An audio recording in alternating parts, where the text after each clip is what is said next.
strikes over the Ukrainian capital of Kyiv as the U.S. embassy there has shut down over fears of significant air attack by Russia. This latest escalation coming just days after President Biden gave the green light for Ukraine to start using longer-range, American-made and supplied missiles so they can strike almost 200 miles inside Russia. Fox News senior correspondent Benjamin Hall has the details from London. Hey, Benjamin.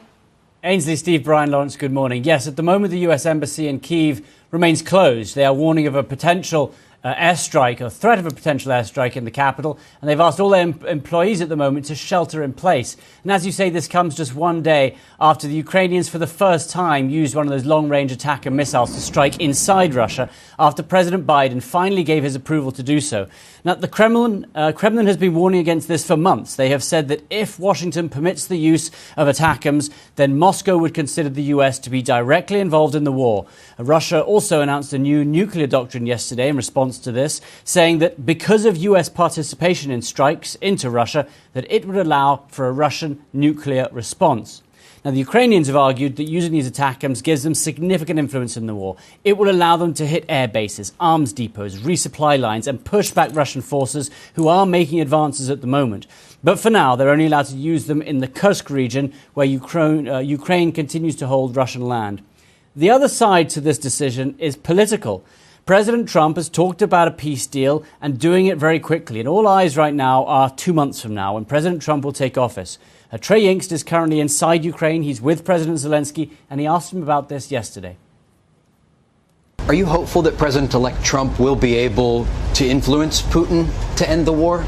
It will be not simple, but I think if to use all the issues what United States has, yes, he can, because he is much more stronger than Putin. He's stronger. United States is stronger.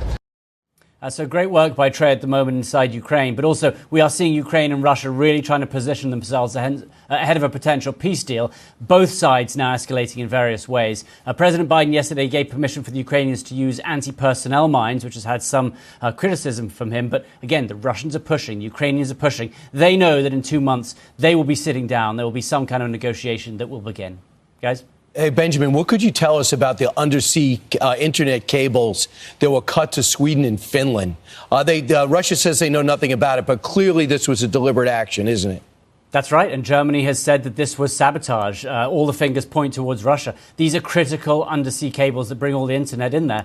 And they're very hard to cut. We know that Russian ships have been in the area. And so the feeling is right now they've gone down. And luckily, Finland has other capabilities to get their internet, so they're not cut off. But it reminds you just how much power is under the sea, how many wires are under the sea, and how easy it can be for the Russians to go in, cut those off, and basically bring to the knees countries if they want to. But the Russians have cables too, don't they?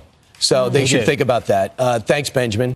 First off, before I even continue on, I'd like to say prayers for Trump and his family and everything. And to everybody that's out there, y'all just stay strong out there.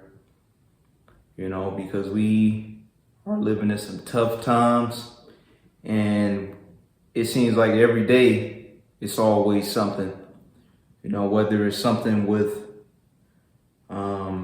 immigrants, war, you know, it's crazy. These some crazy times we living in, y'all. And you're watching this video, you know, just hang in there. You know, hang in there, because we in a fight. A fight against good versus evil. And we all in this together. You know, we all have to do our own research on everything moving forward before we just elect anybody that's going to pass legislations that's going to affect our lives and our family lives and our families' futures. I think we should just, from now on, you know, it's just regulate everything we do, everything that's going on, and let's have boundaries. You know, because the other side, the left side, they don't have no boundaries. They think everything goes. You know, it's okay to love everything.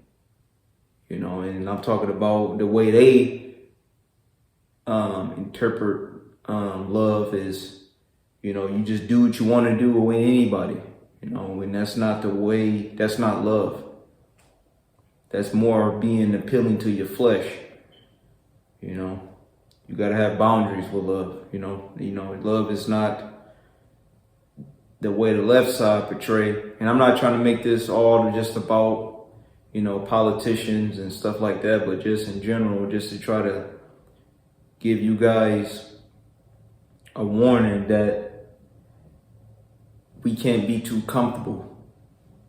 We can't be comfortable. We have to think about everything we, you know, really do before we do it, because it affects our lives. And some of the things that we do, it affects everybody's lives. Like a lot of these people we vote in office, they passing laws, and it's affecting everybody in a negative way. You know, so if we all can be on the same page and, you know, we all can come together and, you know, share our wisdom, you know, I believe we can make better decisions as a people. So when the next election day do come, we'd be more informed and we'd be sharp, and it'll be less problems happening. I mean, we always gonna have problems, but if we can lessen those problems, that would be better, you know. And I believe that a lot of ignorance in the world, you know, being misinformed, it creates problems. I mean, you know, it's just how it is. But we don't want to be the ones. We the people don't want to be the ones to add to those problems that's going on. And let's come together and solve some of those problems, guys. And you know, it's crazy, but you know, we all in this to get together, and we all got to stay strong, and you know, we're gonna be all right.